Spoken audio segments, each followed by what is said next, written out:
been on long flights, stayed on strange. Hai, aku Uma Ruseno, jumpa lagi di Ruang Ngoceh Uma Ruseno. Seperti biasa nih, aku selalu berharap agar kita semua selalu diberikan kesehatan, tetap semangat, dan jangan lupa untuk selalu berbahagia, apapun keadaannya.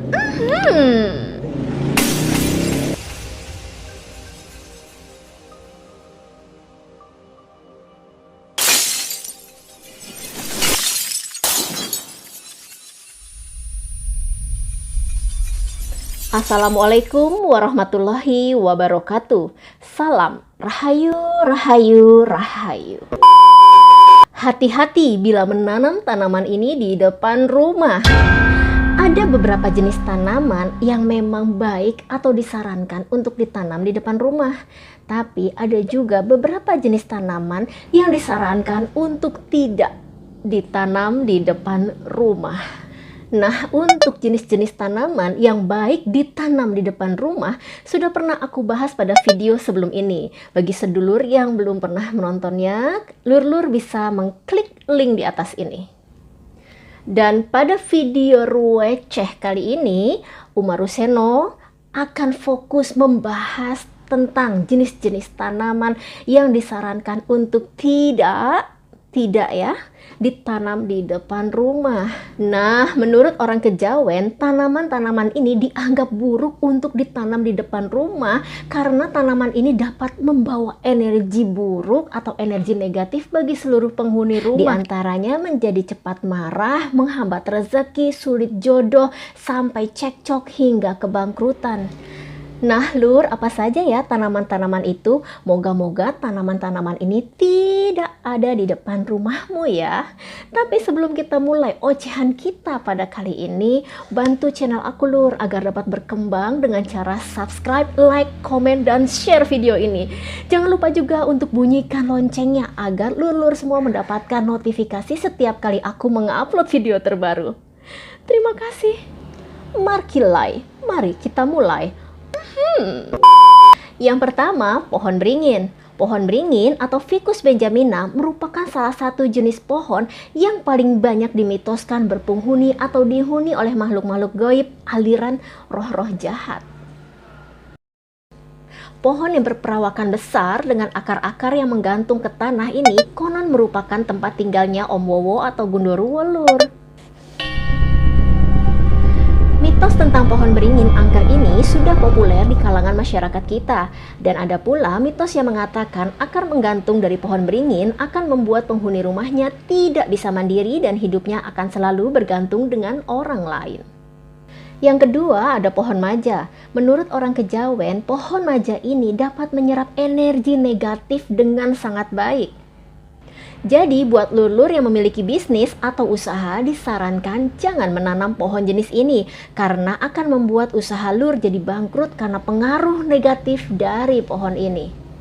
Yang ketiga, pohon pepaya.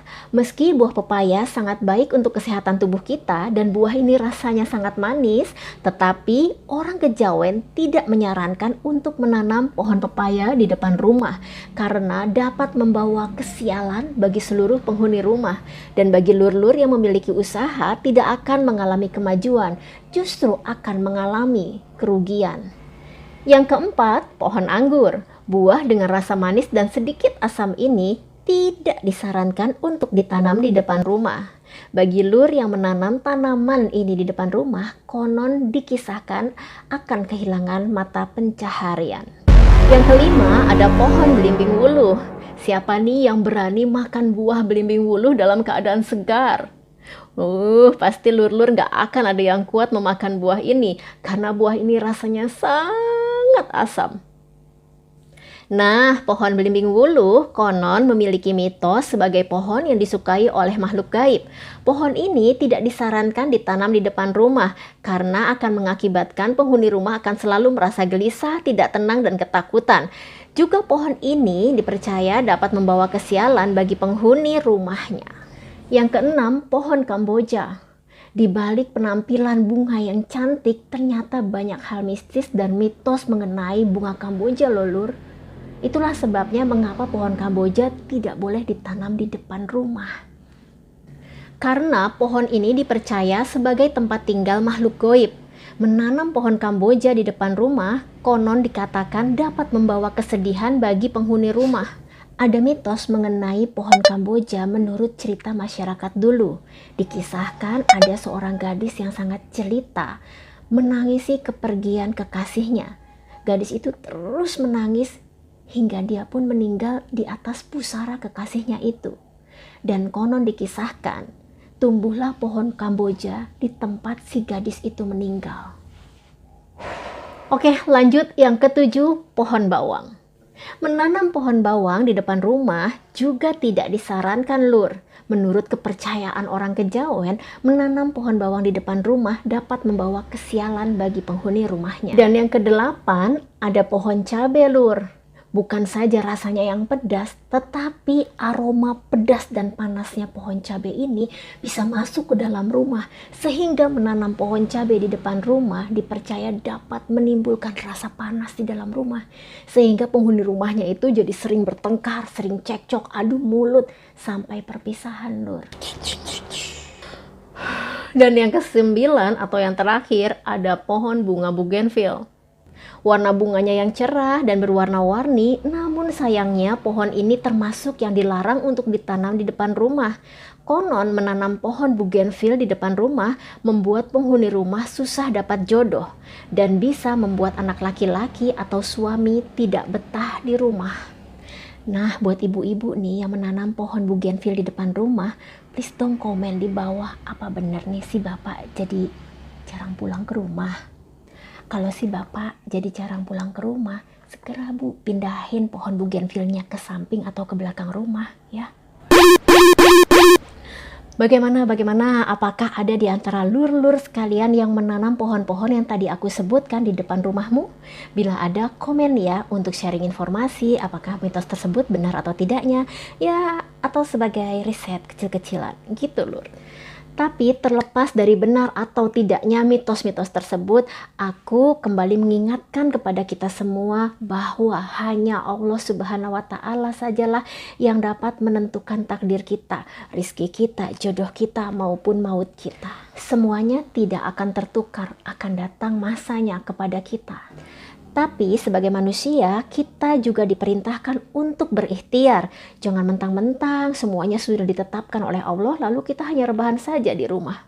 Bukan begitu konsepnya, Lur. Ikhtiar yang dilakukan manusia dengan cara bekerja, berusaha, dan berdoa. Dan bisa juga kita mendengarkan petuah warisan dari leluhur kita. Seperti contohnya tanaman-tanaman tadi yang baik untuk ditanam di depan rumah maupun yang tidak baik untuk ditanam di depan rumah. Karena, Lur, orang kejawen menetapkan tanaman-tanaman tersebut baik atau tidaknya di depan rumah itu melalui perhitungan dengan cara membaca alam, Lur. Dan setelah kita berikhtiar, kita berusaha dan berdoa, kita serahkan seluruhnya kepada Gusti Allah, Allah yang Maha Agung.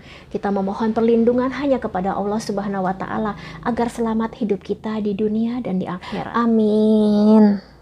Percaya atau tidaknya dengan mitos-mitos tadi, itu semuanya kembali ke diri kita masing-masing.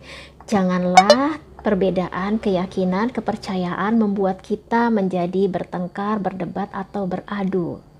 Tulisan. Marilah kita saling menghargai setiap perbedaan merupakan bentuk keindahan dari Allah Subhanahu wa Ta'ala untuk kita semua, baik itu sebagai ujian maupun sebagai hadiah. Terima kasih, Lur, sudah setia menonton video ini sampai akhir. Sekali lagi aku ingatkan, bantu channel aku agar dapat berkembang dengan cara subscribe, like, komen, dan share video ini. Dan jangan lupa untuk bunyikan loncengnya agar Lur semua mendapat notifikasi setiap kali aku mengupload video terbaru. Aku mohon maaf bila ada terjadi kesalahan dalam penyampaian kata-kata, karena sejatinya kebenaran mutlak hanyalah milik Allah Subhanahu wa Ta'ala. Aku Umar Ruseno, sampai jumpa di video receh selanjutnya. Salam receh.